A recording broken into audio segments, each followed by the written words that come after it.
সুলতান নুরউদ্দিন একজন সুলতান গো,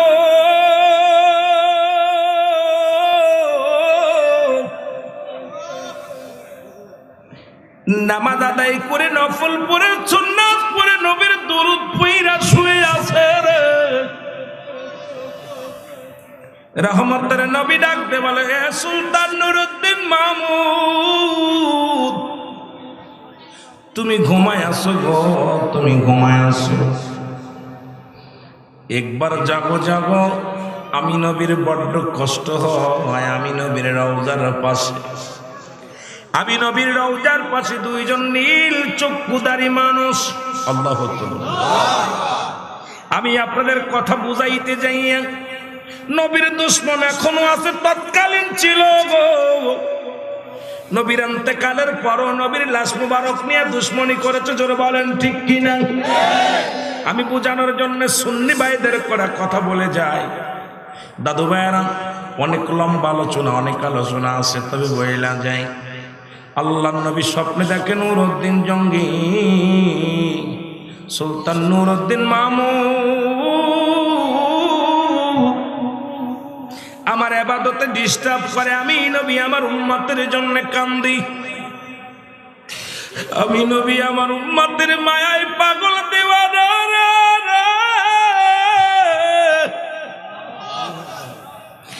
আমি নবী দিবানিশি আমার উম্মতের মায়ায় কাঁদি গো। ও সুলতান নুরউদ্দিন মাহমুদ, আমার রওজার পাশে দুইজন নীল চক্ষুধারী দুইটা মানুষ আমাকে খুব ডিস্টার্ব করে। এদেরকে জলদি করে তারা, এদেরকে জলদি করে তাড়াইয়া দাও, এদেরকে এদের হাত থেকে আমাকে রক্ষা করো। এই ইহুদিদের হাত থেকে রক্ষীর ওই ইসরায়েলের ইহুদিরা, মুসলমান শুনে নেন, ফিলিস্তিনের মুসলমানদের গায়ের রক্ত ঝরাই গো।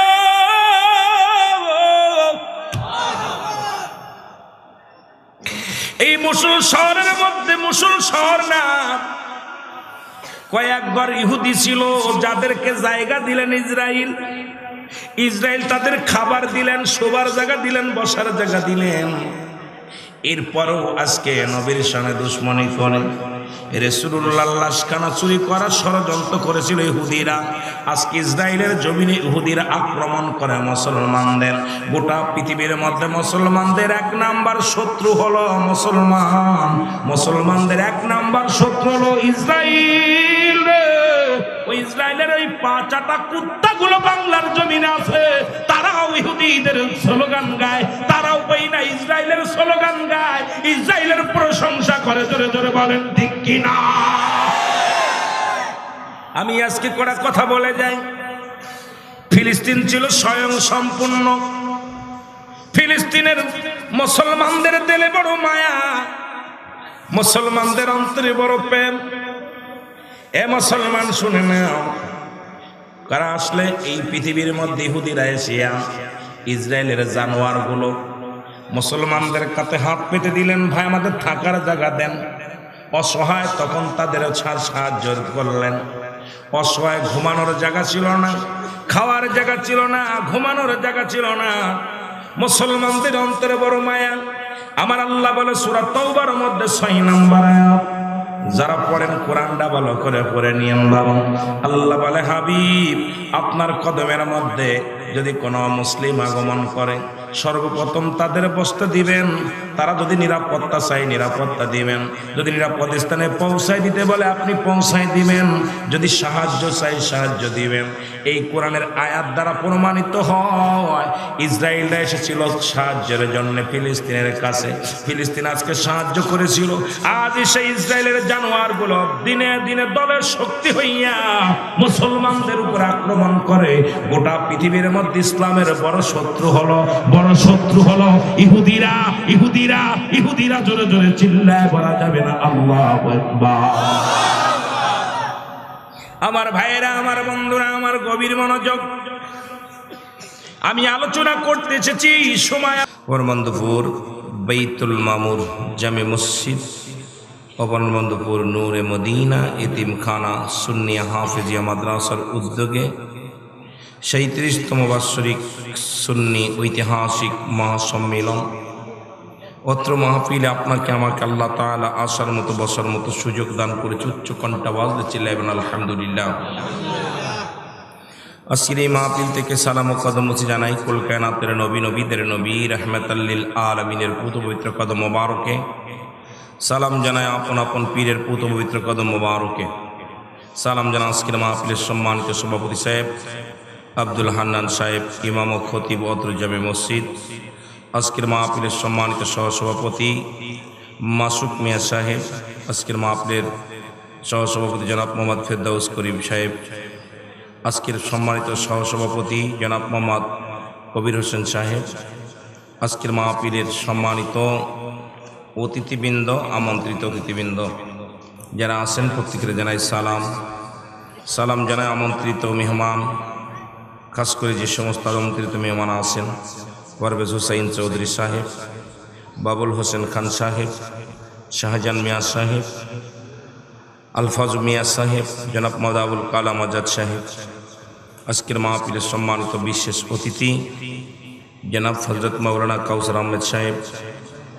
আজকের মাহফিলের বিশেষ বক্তা ছিলেন জনাব হযরত মাওলানা হরমুজ আলী আল কাদরি সাহেব। আজকের মাহফিলের প্রধান বক্তা জনাব হযরত মাওলানা মনিরুদ্দিন নুরি সাহেব। আজকের মাহফিলের বিশেষ অতিথি হিসেবে ছিলেন আন্তর্জাতিক খ্যাতিসম্পন্ন বক্তা মুফাসসির কোরআন, সুমিষ্টিভাষীর অধিকারী, বাতিলের আতঙ্ক, আউলাদে ওলি, পীরজাদা আলহাস হযরত মাওলানা আমজাদ হোসেন জালালি সাহেব। অন্যান্য ওলামা ইকরাম, মসজিদের ইমাম সাহেব, মুসল্লিগণ, সামনের উপস্থিত আশিকান জাকিরান কোরআন মুসলমান ভাই বন্ধুগণ, পর্দারের মা ও বোনেরা, সকলকে আবারও সালাম জানাই। আসসালামু আলাইকুম ওয়া রাহমাতুল্লাহি ওয়া বারাকাতুহু। আমি মাধবপুরের জমিনে একসময় অনেক প্রোগ্রাম করেছি। ছাত্র জীবন থেকে অনেক প্রোগ্রামে এসেছি। আপনাদের পরিচিত মানুষ হলো, আমার বাড়িটা অনেক দূরে, আমি ঢাকাতেও থাকি না। দেখেছেন আমার একটা প্রতিষ্ঠান মা আমেনা সিদ্দিকিয়া মডেল মাদ্রাসা, যেখানে আমি নিজেই পরিচালক, নিজেই দেখাশোনা করি, বিশাল প্রতিষ্ঠান। সেই মাগুরার জমিন থেকে গতকাল প্রোগ্রাম ছিল পাবনা থেকে মাগুরা থেকে আপনাদের এখানে 24টা ঘন্টা গাড়ির মধ্যেই ঘুম, গাড়ির মধ্যেই খানা, গাড়ির মধ্যেই সব। অনেক কষ্ট করে আপনাদের মাঝে এসেছি। মহান আল্লাহ পাক দয়া করছে, আপনাদের দোয়া ছিল। আসার পথে দুর্ঘটনা, হঠাৎ গাড়ির ইঞ্জিন সিজ করে পানি, হঠাৎ করে ফ্যানটা ভেঙে যে অনেক মনে করেছিলাম গাড়ি মনে হয় আগুন ধরে শেষ। কিন্তু মদিনাওয়ালার খাতির আপনাদের দোয়ার বরকতে অনেক ভালোই, মোটামুটি অল্পটা সময় নষ্ট হলেও আপনাদের মাঝে সুন্দরভাবে পরিবেশ আসতে পেরেছি। আপনারা অনেক ভালোবাসেন, তার প্রমাণ আমি মাইকে এসেছি, দেখেছি যুবকগুলো, যুবক বৃদ্ধ সকলে এসেছেন। আল্লাহ সবাইরে কবুল করুক, জোরে বলেন আমিন। আর জোরে বলেন আমিন। এখানে দুইটা জিনিস, একটা হলো এতিমখানা, লিল্লা বোর্ডিংটা লেখে নাই, লিল্লা বোর্ডিং এতিমখানা। এতিম এবং লিল্লা বোর্ডিং দুইটা পার্থক্য। একটা হলো এতিম, এতিম যারা, এতিম কারা? এতিম যাদের পৃথিবীর মধ্যে যাদের বাবা নাই, পৃথিবীর মধ্যে যারা এতিম, যারা বাবা নাই। আলম ইয়াজিদকে এতিমান ফা, আল্লাহু আকবার বলেন না। আল্লাহ বলেন, হাবিব আমি আপনাকে এতিম বানাইলাম। পৃথিবীর মধ্যে রাহমাতাল লিল আলামিন ছিলেন এতিম। আজকে এতিমখানা সুন্নিয়া হাফিজিয়া মাদ্রাসায় 2-4 জন এতিম যদি থাকে, আল্লাহ তাদেরকে কবুল করুক, জোরে বলেন আমিন। আজকে জামে মসজিদ, আজকের এই বাইতুল মামুর জামে মসজিদ, আল্লাহর ঘর। একটা হলো রাসূলুল্লাহর ঘর, একটা হলো আল্লাহর ঘর। মারহাবা বলেন। একটা ঘর কার? আর একটা ঘর কার? যেমন আর একটা ঘর কার? নবীজির। একটা ঘর কার? আল্লাহর। আর একটা ঘর, আর এটা হলো রিয়াজুল জান্নাহ, বেহেশতের বাগান। এটা হলো জান্নাতি মানুষের বাগান। মারহাবা বলেন। রিয়াজুল জান্নাহ, বেহেশতের বাগান। আবহাওয়া পরিবেশটা ভালো না, হঠাৎ করে ঋতু পরিবর্তন, আমিও অসুস্থ।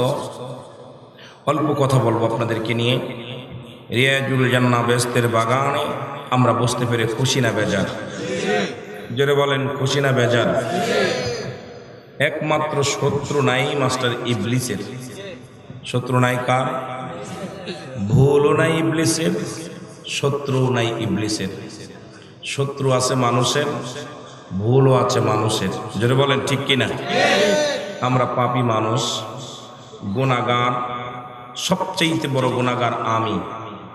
আকাশের নিচে এই জমিনের উপরে আমার মতো নালায়েক দিয়া দুই চারটে কথা বলার সুযোগ আল্লাহ দান করছে। এই আল্লাহর দরবারে শুকরিয়া আদায় করে শেষ করতে পারি না। জোরে বলেন আল্লাহু আকবার। আরো জোরে বলেন। আমার বাবারা, আমাদের শত্রু বাতিলেরা, আহলে সুন্নাত ওয়াল জামাতের শত্রু চারিদিকে, ঠিক কিনা? আমাদের শত্রু চারিদিকে। আমাদেরকে মানুষের মতো মানুষ হতে হবে। জোরে বলেন ঠিক কিনা? কিসের মতো? মানুষের মতো মানুষ হতে হবে। আপনারা কি মানুষ? কথা বলেন। হাত পা চোখ কান সব আছে, আপনারা মানুষ? মানুষ। তাহলে বাবাই বলে মানুষের মতো মানুষ হতে হবে, দাদাই বলে মানুষের মতো মানুষ হতে হবে, স্কুলের টিচার বলে মানুষের মতো মানুষ হতে হবে, মা বলে মানুষের মতো মানুষ হতে হবে, উস্তাদ পীর মাশায়েখ বলে মানুষের মতো মানুষ হতে হবে। আসলে কি আমরা মানুষ না গরু না ছাগল? আমরা সবাই কিন্তু মানুষ। কেন বলতো মানুষের মতো মানুষ হতে হবে? যেটা বলেন ঠিক কিনা? তার মানে আমরা আমাদের ভিতরে কিছু অমানুষের চরিত্র, যেটা বলেন, আছে। কি আছে? অমানুষের চরিত্র। আমি আপনাদের কাছে জানতে চাই, মানুষ হইয়া যে মানুষ সুদ খায় সে কি মানুষ নাকি অমানুষ? জোরে বলেন। আসতে বলবেন না, জোরে বলবেন। মানুষ হইয়া যে ব্যক্তি পৃথিবীর মধ্যে ঘুষ খায় সে কি মানুষ নাকি অমানুষ? মানুষ হইয়া যে ব্যক্তি হারাম ভক্ষণ করে সে কি অমানুষ না মানুষ? মানুষ হইয়া যে ব্যক্তি মানুষকে হত্যা করে সে কি মানুষ না অমানুষ? মানুষ হইয়া যে ব্যক্তি গিবত ফেসনা ফেসাদ বাদায় বেড়ায় তারা কি মানুষ না অমানুষ? মানুষ হয়ে মানুষের হক নষ্ট করে সে কি মানুষ নাকি অমানুষ? যেটা বলেন মানুষ কি অমানুষ? আজ বুঝতে পারি কেন বলেছিল মানুষ হতে হবে। মানুষ যে হতে হবে তার প্রমাণ আজকে অনেক ডিগ্রি পাস করে মাস্টার্স কমপ্লিট করে বড় অফিসার হয়ে ঘুষ খায় সে কি মানুষ না অমানুষ? এমবিবিএস ডাক্তার করে ডাক্তার ইঞ্জিনিয়ার হওয়ার পর এই ডাক্তার রুগী তার হাতে মারা যায় শুধু টাকার লোভে, টাকা ছাড়া অপারেশন করে না, টাকা ছাড়া রুগী দেখে না, কি মানুষ না অমানুষ? যেটা বলেন একই মানুষ কি অমানুষ?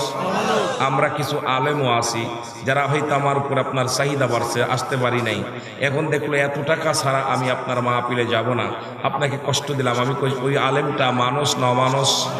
যেটা বলেন মানুষ কি অমানুষ? বুঝতেছেন না আপনারা মনে আমার ওয়াজ? যে টিচার তার ছাত্রদের কাছ থেকে সুদ খায় ঘুষ খায়, যে টিচার তার ছাত্রদেরকে এলেম দেন না, শুধু প্রাইভেট পড়ানোর জন্যে একটা ফন্দি আটে, সে কি মানুষ না অমানুষ? পৃথিবীর মধ্যে অমানুষের সংখ্যা বেশি না মানুষের সংখ্যা বেশি? জোরে চিল্লায় বলেন, মানুষের সংখ্যা বেশি না অমানুষের সংখ্যা বেশি? আমি ছোট্ট মানুষ, আপনাদের ভিতরে ভাইয়া যদি বলেছে আমাদের হোসেন জালালি সাহেব উনি একটা আলেম মানুষ, একটা পীরের আওলাদ। আমি এত বড় পীরও না, বড় আলেমও না, যদিও ডিগ্রি 2-4টা আছে, আমি ডিগ্রিকে মূল্যায়ন করি না। আমার ডিগ্রি হলো আপনারা, আমার ডিগ্রি আমার মদিনাওয়ালা, আমার ডিগ্রি আমার আল্লাহর ওলি, আমার ডিগ্রি সুন্নিয়াতের হাতিয়ার। আমি চাই আল্লাহ যেন আমার গোলামের মুখ দিয়া কিছু কথা বলার তৌফিক দান করে। জোরে বলুন আমিন। আমি যে কথা বলতেছিলাম, এই অমানুষের জামানায় মানুষ বানানো কঠিন ব্যাপার। জোরে বলেন ঠিক কিনা? অমানুষের জামানায় মানুষ বানানো, অনেক আলেম আছে কিতাবাদি শিক্ষা পর আমার নবীকে সাধারণ পাবলিক মনে করে এটা মানুষ নাকি অমানুষ? যারা মিলাদ কিয়ামের বিরোধিতা করে এরা মানুষ নাকি অমানুষ? এই অমানুষের সংখ্যা আপনি বসে মানুষ এবং অমানুষ এই দুটি সংখ্যা বসে বসে বিশ্লেষণ করলে আপনি হাতে গোনা শতকরা একজন পাবেন না, একটা মানুষ সলিড মানুষগুলো পাবেন না। কারণ এই দুনিয়াটা হলো আপনার কিসের জন্য পরশ্রুতি কাতর, একজনের ভালো আর একজন দেখতে পারে না। আমি কারোর গিবাত করতে চাই না, কাউকে কষ্ট দিতে চাই না, কাউকে আঘাত করতে চাই না। সত্য বলতে একটা কথা বলি যে আজকে আমরা জান্নাতের বাগানে এসেছি, আল্লাহ যেন আমাদের গুনাহগুলো মাফ করে বাড়িতে যাওয়ার তৌফিক দান করে। জোরে বলেন আমিন, আরো জোরে বলেন আমিন। এই নবী হলো গোটা বিশ্ববাসীকে অমানুষদেরকে মানুষ বানাতে আসলেন কে? ওমা আরসালনাকা ইল্লা রাহমাতাল লিল আলামিন। জোরে বলেন মারহাবা। গোটা বিশ্ববাসী যখন অমানুষ ছিল, সুদ ঘুষ জিনা ব্যভিচার অন্যায় জুলুমের মধ্যে যখন ছিল, রহমতের নবীকে আমার আল্লাহ প্রেরণ করলেন এই অমানুষদেরকে মানুষ বানাতে, যে মানুষ বানানোর জন্য।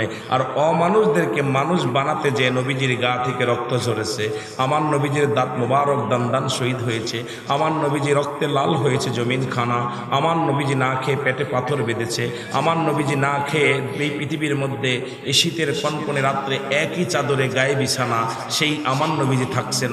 আমার নবীজি দেশ ছেড়ে নিজের জন্মভূমি ত্যাগ করে অন্যর দেশে যে আমার আশ্রয় নিয়েছে, আমার নবীজি চোখের পানি ছেড়ে সদা সর্বদাই কেঁদেছে শুধু এই অমানুষদেরকে পথে আনার জন্য। জোরে বলেন ঠিক কিনা?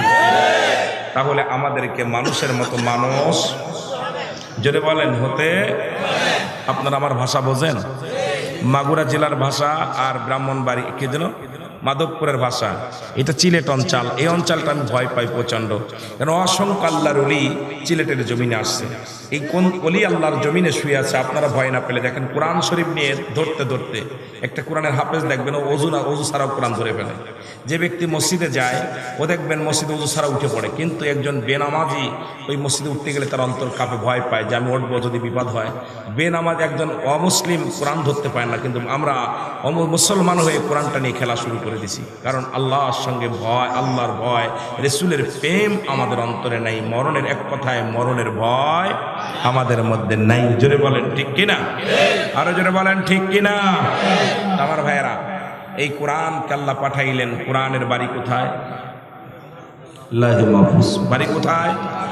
কোরআনকে প্রশ্ন করবেন, কোরআন তোমার বাড়ি কোথায়? ও বলবে আমার একটা বাড়ি আছে। আপনাদের প্রত্যেকের একটা বাড়ি আছে, আছে না? কথা বলেন না, প্রত্যেকের একটা বাড়ি আছে না বাবা? জোরে বলেন আছে না? কোরআনেরও একটা বাড়ি আছে। কোরআনের বাড়ি কোথায়? লাহে মাহফুজ। কোথায়? আল্লাহ পাক জারি রাখছিলেন, সেখান থেকে মানুষের সিনায় দিয়ে দিয়েছে কোরআনটা। আর এই কোরআনের মধ্যে সূরা বাকারা, বাকারা শব্দের অর্থ হলো গরু, সূরা নাস, নাস শব্দের অর্থ হলো মানুষ। জোরে বলেন মারহাবা। গরু দিয়া কোরআন শুরু করেছে। এই মানুষ যদি কোরআন বোঝে, এ ব্যক্তি মানুষ হয়ে যাবে। এই জন্য আল্লাহ বলছে সূরা নাস, এই কোরআন যে ব্যক্তি বুঝবে সে মানুষ হবে। জোরে বলেন ঠিক কিনা? তাহলে গরু দিয়ে কোরআন শুরু, মানুষ বানায় শেষ। জোরে বলেন ঠিক কিনা? এই জন্য কোরআনের জ্ঞান থাকার দরকার আছে কিনা? জোরে বলেন আছে কিনা? কোরআন বোঝার দরকার আছে কিনা? জোরে বলেন, জোরে বলেন, কোরআন বোঝার দরকার আছে কিনা? এই কোরআন যারা পড়তে পারেন না, বুকের সাথে জড়িয়ে ধরবেন, জড়িয়ে ধরবেন, কোরআনকে ভালোবাসবেন। নাজাতের একটা ওসিলা কোরআনের হাফেজগুলো, হাফেজিয়া মাদ্রাসা। এই জন্যই বলতেছি, কোরআন পড়তে পারেন না, কোরআনকে ভালোবাসেন, কোরআনটা বুকে ধরেন, অজু করে পুরা বুকের ভিতর ঝরে ঝরে। যদি না পারেন কোরআনটাকে চোখ দিয়ে চেয়ে দেখেন, যদি না পারেন কোরআনের পাখিগুলোকে মায়ার নজরে তাকান। কোরআনের পাখিগুলো যখন আপনার সামনে যাবে, তাদেরকে টিটকিরি মস্করা না করে তাদেরকে বুকে টান দেনেন, তাদেরকে আদর করে আপনার বুকে টান দেনেন, আদর করেন। আমার আল্লাহর কোরআনকে আদর করা হবে। জোরে বলেন মারহাবা। আরো জোরে বলেন, আরো জোরে বলেন। এই হেফজোখানার ছাত্র ভাইয়েরা, আল্লাহ কবুল করুক, আপনারা সুন্দর একটা মাদ্রাসা করেছেন, মসজিদ করেছেন। আল্লাহ যেন আজকের মাহফিলের খাতিরে আমাদের সবাইকে আমল করার তৌফিক দান করে। জোরে বলেন আমিন। একটু মহব্বতে দুরূদ শরীফ পড়েন। আল্লাহুম্মা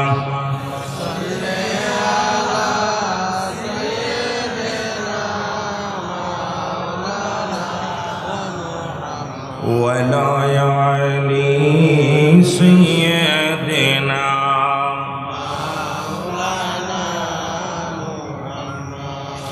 মুসলমান শুনে নেন, পৃথিবীর মধ্যে আল্লাহর নবীর শত্রু ছিল, মুসলমানদের শত্রু আছে, মুমিনের শত্রু আছে, অমুমিনের শত্রু নাই। পৃথিবীর মধ্যে ইমানদারের অনেক শত্রু, বেঈমানদারের কোনো শত্রু নাই। ওই ইমানদারেরা আল্লাহর পথে চললে অনেক কষ্ট আসবে, আল্লাহর পথে চললে অনেক বিপদ আসবে। আল্লাহর পথে চলতে যাইয়া যদি জীবন দিতে হয়, মদিনাওয়ালার প্রেমিকেরা জীবনটা পর্যন্ত দিতে রাজি। জোরে বলেন ঠিক কিনা? আমার ভাইরা, আমার বন্ধুরা, আমার এই কোরআনটাকে পৃথিবী থেকে বানোয়াট মনে করার দেওয়ার জন্য যুগে যুগে অসংখ্য হাফেজদেরকে হত্যা করা হলো। যুগে যুগে অসংখ্য কোরআনের পাখিগুলোকে দুনিয়া থেকে বিদায় করে দেওয়া হলো। বদর প্রান্তরে, প্রান্তরে, খায়বার প্রান্তরে যত যুদ্ধ সংগঠিত হলো, কাফের বেঈমানদের সামনে কোন কোরআনের পাখি পাইলে সঙ্গে সঙ্গে তাদেরকে হত্যা করা হতো। কারণ তাদের ধারণা এই কোরআন যদি সিনার মধ্যে থাকে আমরা জীবনে অন্য কারো পূজা করতে পারবো না। কোরআনদের জ্ঞান যদি কোনো মানুষের ভিতরে থাকে, এই মানুষটা কোনো মুসলিমকে নেতা বলে মানতে পারবে না। এই কোরআনটাকে ভুল ধরাতে হবে। এই জন্য ও মুসলমান শোনে নাও, আমার আল্লাহ বলে কোরআনের কোনো ভুল নাই। আল্লাহ বলেন জালিকাল কিতাবু লা রাইবা ফীহি। জোরে বলেন মারহাবা। আল্লাহ বলেন হাবিব ওদের জানায়া দেন আমার কোরআনের মধ্যে কোনো ভুল নাই। পৃথিবীর যত কিতাব আছে, বই লেখাপড়, কবিরা বলে বইয়ের যদি কোনো ভুল হয়ে যায় সংশোধন করার জন্য একটা নাম্বার দিয়ে দেন। এবং মুসলমান শুনে না, যদি ভুল ধরতে পারেন সংশোধিত করা হবে। কোরআন ওই যাচ্ছে দুনিয়ায় এলাকা থেকে আল্লাহর তরফ থেকে আল্লাহ পাক বান্দার জন্য পাঠাইছে। আজ পর্যন্ত একটা হরফ, একটা নুক্তা, একটা জবর পৃথিবীর কোনো মানুষ ভুল ধরতে পারে নাই। জোরে বলেন ঠিক কিনা? কিয়ামত পর্যন্ত পারবে না। জোরে বলেন ঠিক কিনা? এই কোরআনের মধ্যে কোনো ভুল নাই, কোরআনের কোনো জবরের ভুল নাই, কোরআনের কোনো জেরার ভুল নাই। এ দাদু ভাইরা, পৃথিবীর মধ্যে কোরআনটাকে অবমাননা করে কারা? মুনাফিক বেঈমানেরা। আর কোরআনের ভুল ধরে না কারা? আল্লাহ বলেন হাদান লিল মুত্তাকিন। এই কোরআন আছে একমাত্র হেদায়েত প্রাপ্ত বান্দাদের জন্য। আল্লাহ পাক এই দুনিয়ার মধ্যে কোরআনুল কারীম পাঠাইছে। জোরে জোরে বলেন মারহাবা। হেদায়েত প্রাপ্ত বান্দা যারা, তারা কোরআনের ভুল কখনো ধরবে না। কোরআনকে ভালোবাসে কারা? কোরআন নাম শুনলেই মনে করবেন এটা অনেক পুরান। পৃথিবীর মধ্যে কত গান আসলো, কত না রং বেরঙের বাজনা আসলো, কত রং বেরঙের গান আসলো। সব গান মানুষের মন থেকে হারিয়ে গেছে। মানুষ গানের প্রতি অনিষ্ঠা হয়ে গেছে। কিন্তু কুরআনুল কারীম, ওই যে ছোট্টবেলা থেকে শুনলাম সূরা ফাতিহা, সূরা নাস, সূরা ইখলাস, যত পড়ি ততই মজা লাগে। আমার আলোচনার আগে আমার এক ছোট ভাই, ছাত্র ভাই কোরআন তেলাওয়াত করলো, যত পড়ে ততই মজা লাগে। জোরে বলেন ঠিক কিনা? কারণ মজা লাগবে কাদের জন্য? ইমানদারদের জন্য। আর বেঈমানদের জন্য এটা বড় কষ্টের কারণ হয়ে যাবে, অসুবিধার কারণ হয়ে যাবে। এই জন্য আমার ভাইয়েরা শুনে নেন, পৃথিবীর মধ্যে আপনার আমরা যারা আছি, আমার আল্লাহ পাক হাবিবের জানা দেয়, হাবিব এই দুনিয়ার মধ্যে আমাকে বাদ দিয়ে যারা অন্যকে খুদা বানায়, ভগবান বানায়, তাদেরকে আপনি জানায় দেন কুল হুয়াল্লাহু আহাদ আল্লাহুস সামাদ লাম ইয়ালিদ ওয়া লাম ইউলাদ ওয়া লাম ইয়াকুল লাহু কুফুয়ান আহাদ। জোরে জোরে চিল্লায় বলা যাবে না আল্লাহু আকবার। এই দুনিয়ার মুসলমান,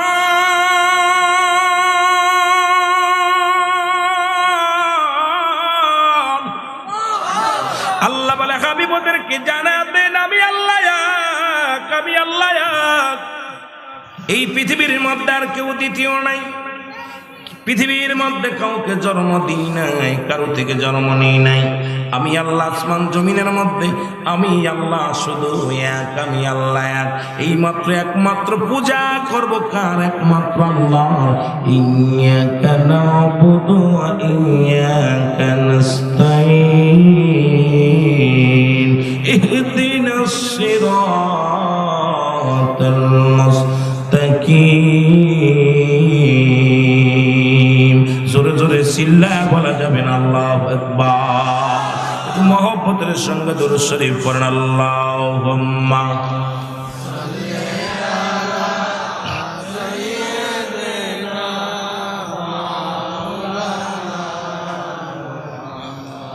ওয়া আলা আলি সাইয়্যিদিনা।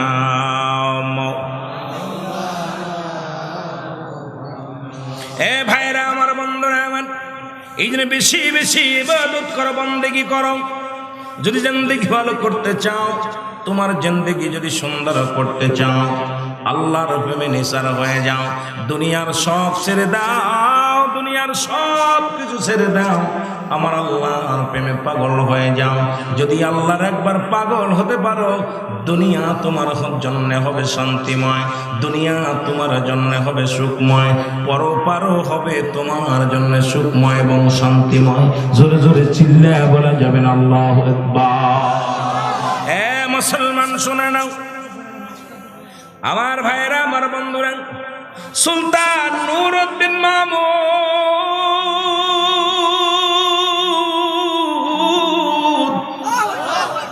একজন সুলতান ছিলেন, দেশের একজন প্রেসিডেন্ট। এক ওয়াক্ত নামাজ ছাড়ে নাই, একবার রোজা ছাড়ে নাই, আল্লাহর জিকির করে প্রতিনিয়ত তাহাজ্জুদের নামাজ পড়ে। বাবারে দিলের কান্ডা লাগা আলোচনা শোনেন। সুলতান মাহমুদ আল্লাহু আকবার বলেন। নুরউদ্দিন মাহমুদ সালাত আদায় করলেন, জামাতে নামাজ পড়লেন। রাসূলুল্লাহ দুরূদ পড়ে শুয়ে রইলেন। আল্লাহুম্মা সাল্লি আলা সাইয়্যিদিনা মাওলানা মুহাম্মদ ওয়ালা আলি সাইয়্যিদিনা মাওলানা মুহাম্মদ। একটু আমার সাথে পড়েন, আল্লাহুম্মা সাল্লি আলা সাইয়্যিদিনা মুহাম্মদ নাবিয়ানা শাফিয়ানা মাওলানা। আকাশ কান্দে, বাতাসে কান্দে, কান্দে বিবি ফাতিমা, যমুনায় আসমান কান্দে, কান্দে সোনার মদিনা। আল্লাহুম্মা সাল্লি আলা সাইয়্যিদিনা মুহাম্মদ নাবিয়ানা শাফিয়ানা মাওলানা। এর নূর নবীজির আগমনে, নূর নবীজির আগমনে বিশ্ব হলো জালা। তার উপরে পড়েন দুরূদ, তার উপরে পড়েন দুরূদ, ও হে মুমিন নিরালায়। আল্লাহুম্মা সাল্লি আলা সাইয়্যিদিনা মুহাম্মদ নাবিয়ানা শাফিয়ানা। আল্লাহুম্মা সাল্লি আলা সাইয়্যিদিনা মুহাম্মদ নাবিয়ানা শাফিয়ানা মাওলানা। ৬৩ বছর কাঁদলেন নবী সকলে উম্মতের মায়ায়, এখনো কাঁদেন নবী, এখনো কাঁদেন নবী, শুইয়া সোনার মদিনায়। আল্লাহুম্মা সাল্লি আলা নাবিয়ানা শাফিয়ানা। এ দুনিয়ার মুসলমান,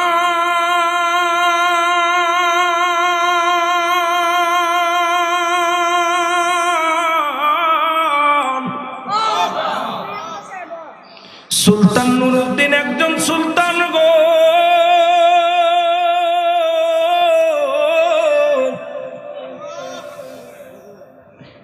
নামাজ আদায় করে, নফল পড়ে, সুন্নাত পড়ে, নবীর দুরূদ পড়া শুয়ে আছে রে। রহমতের নবী ডাকতে বলে, এ সুলতান নুরউদ্দিন মাহমুদ, তুমি ঘুমায় আসো গো, তুমি ঘুমায় আসো। একবার জাগো জাগো, আমি নবীর বড্ড কষ্ট হয়। আমি নবীর রওজার পাশে, আমি নবীর রওজার পাশে দুইজন নীল চক্ষুধারী মানুষ। আল্লাহু আকবার। আমি আপনাদের কথা বুঝাইতে যাইয়া, নবীর দুশমন এখনো আছে, তৎকালীন ছিল গো। নবীর ইন্তেকালের পরও নবীর লাশ মুবারক নিয়ে দুশমনি করেছে। জোরে বলেন ঠিক কিনা? আমি বোঝানোর জন্য সুন্নি ভাইদের করে কথা বলে যাই।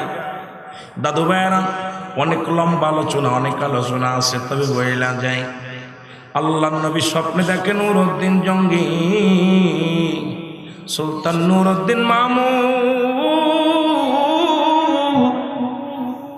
আমার ইবাদতে ডিস্টার্ব করে। আমি নবী আমার উম্মতের জন্য কান্দি, আমি নবী আমার উম্মতের মায়ায় পাগল দেওয়ানা।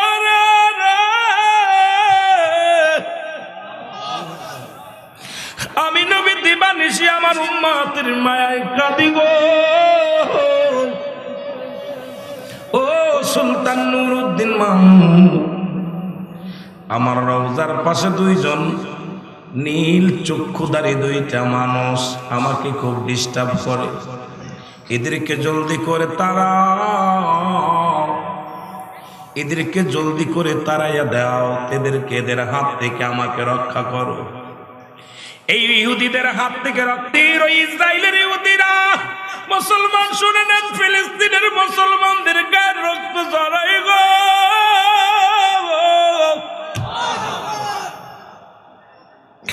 এই মুসল শহরের মধ্যে, মুসল শহর না, কয়েকবার ইহুদি ছিল যাদেরকে জায়গা দিলেন ইসরায়েল। ইসরায়েল তাদের খাবার দিলেন, শোবার জায়গা দিলেন, বসার জায়গা দিলেন। এরপরও আজকে নবীর সামনে দুশ্মনী করে রাসূলুল্লাহর লাশখানা চুরি করার ষড়যন্ত্র করেছিল ইহুদিরা। আজকে ইসরায়েলের জমিনে ইহুদিরা আক্রমণ করে মুসলমানদের। গোটা পৃথিবীর মধ্যে মুসলমানদের এক নাম্বার শত্রু হলো মুসলমান। মুসলমানদের এক নাম্বার শত্রু হলো ইসরায়েল। ওই ইসরায়েলের ওই পাঁচাটা কুত্তাগুলো বাংলার জমিনে আছে, তারাও ইহুদিদের স্লোগান গায়, তারাও কই না ইসরায়েলের স্লোগান গায়, ইসরায়েলের প্রশংসা করে। জোরে জোরে বলেন ঠিক কিনা? আমি আজকে কড়া কথা বলে যাই। ফিলিস্তিন ছিল স্বয়ং সম্পূর্ণ। ফিলিস্তিনের মুসলমানদের দিলে বড় মায়া, মুসলমানদের অন্তরে বড় প্রেম। এ মুসলমান শুনে নাও, কারা আসলে এই পৃথিবীর মধ্যে ইহুদিরা এসিয়া ইসরায়েলের জানোয়ার গুলো মুসলমানদের কাছে হাত পেতে দিলেন, ভাই আমাদের থাকার জায়গা দেন। অসহায় তখন তাদেরও সাহায্য করলেন। অসহায় ঘুমানোর জায়গা ছিল না, খাওয়ার জায়গা ছিল না, ঘুমানোর জায়গা ছিল না। মুসলমানদের অন্তরে বড় মায়া। আমার আল্লাহ বলে সূরা তাওবার মধ্যে 6 নম্বর আয়াত, যারা পড়েন কোরআনটা ভালো করে পড়ে নিয়ম বাবা। আল্লাহ বলে, হাবিব আপনার কদমের মধ্যে যদি কোনো মুসলিম আগমন করে, সর্বপ্রথম তাদের বসতে দিবেন। তারা যদি নিরাপত্তা চায় নিরাপত্তা দিবেন, যদি নিরাপদ স্থানে পৌঁছায় দিতে বলে আপনি পৌঁছায় দিবেন, যদি সাহায্য চাই সাহায্য দিবেন। এই কোরআনের আয়াত দ্বারা প্রমাণিত হয় ইসরায়েলরা এসেছিল সাহায্যের জন্য ফিলিস্তিনের কাছে। ফিলিস্তিন আজকে সাহায্য করেছিল। আজ সেই ইসরায়েলের জানোয়ারগুলো দিনে দিনে দলের শক্তি হইয়া মুসলমানদের উপর আক্রমণ করে। গোটা পৃথিবীর মধ্যে ইসলামের বড় শত্রু হলো, বড় শত্রু হলো ইহুদিরা। ইহুদিরা ইহুদিরা জোরে জোরে চিল্লায় বলা যাবে না আল্লাহু আকবার। আমার ভাইয়েরা, আমার বন্ধুরা, আমার গভীর মনোযোগ, আমি আলোচনা করতে এসেছি সময়